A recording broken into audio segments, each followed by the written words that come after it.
Today we're going to be giving you a closer look at this dual band Wi-Fi extender. Alright, so this is from Farfi here. It does dual band, so it'll be 2.4 gigahertz and 5 gigahertz. We'll do AC, so the newest technologies. We'll also do your N just in case you want to future-proof yourself. You already have N, but you're going to get A or C. You can go ahead and get this to future-proof yourself. It has a standard plug on the back. It also does come with the European plug, which I don't have with me at the moment, but you push in this tab and twist off, and you'll put on the European plug and you're good to go. So we have an American plug on there right now, because that's what I need. Have that. Down at the bottom you also have a reset button here and an Ethernet port.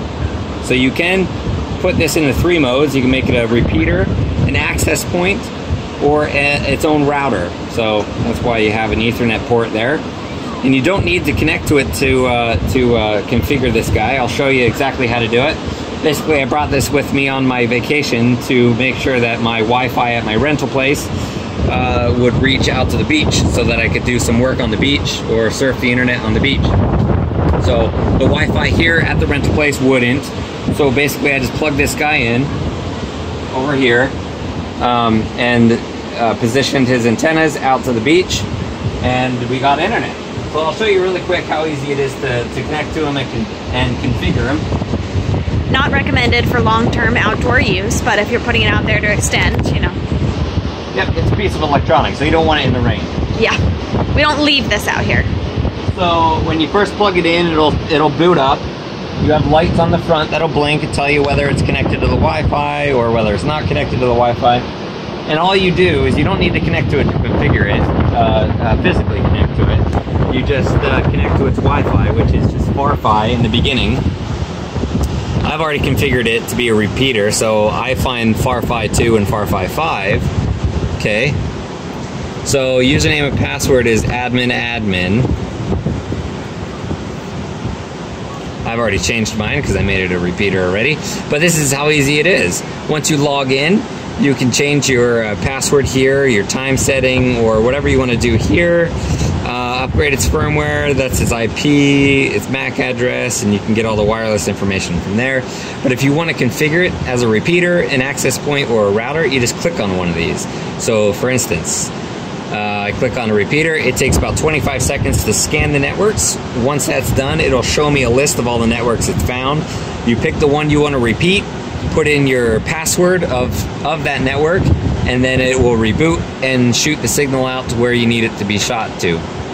And like I said, I used it to take the Wi-Fi at my rental down to the end of the beach, which is pretty far, and it completely worked. So right now you can see that I found a list of signals that I've found, and you can go through the list of, you just click it, you create your new SSID for your 5.8 and 2.4 gigahertz, and then put in that shared key that connects to your original network.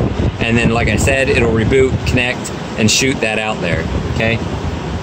So you say, okay, that was easy for a repeater. What if I want to make it its own router, right? You click on router, go through the process. You create your 5 gigahertz SSID, your encryption, your key. It'll only do WPA, WPA2, which is good. You make your 2.4 gigahertz SSD, and then you apply that, and boom, you're done, right? You want to make it an access point, same thing. You just click on that and you go through the process. It doesn't make it too hard. It doesn't make it, you know, anything that you won't be able to go through. It's really simple, really easy to go through. And if you did have a problem, it does come with some instructions, which I have in my pocket, that are really easy to follow as well.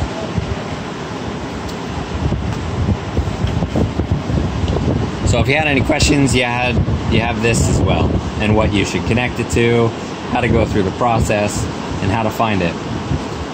But this is really nice. It's super simple. It shot my my Wi-Fi a really long distance out to the end of the beach there, so that I can get the internet. And really super easy to set up.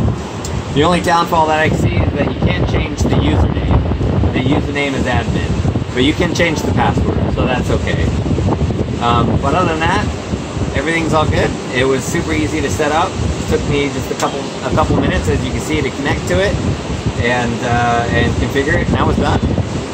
And one more side note, I didn't mention that the IP on this, when it comes to you, is 192.168.10.1, and that's the IP that you'll connect to get to its interface to do this. And that's it. Super simple. All right, and that's been your closer look at this dual band Wi-Fi extender.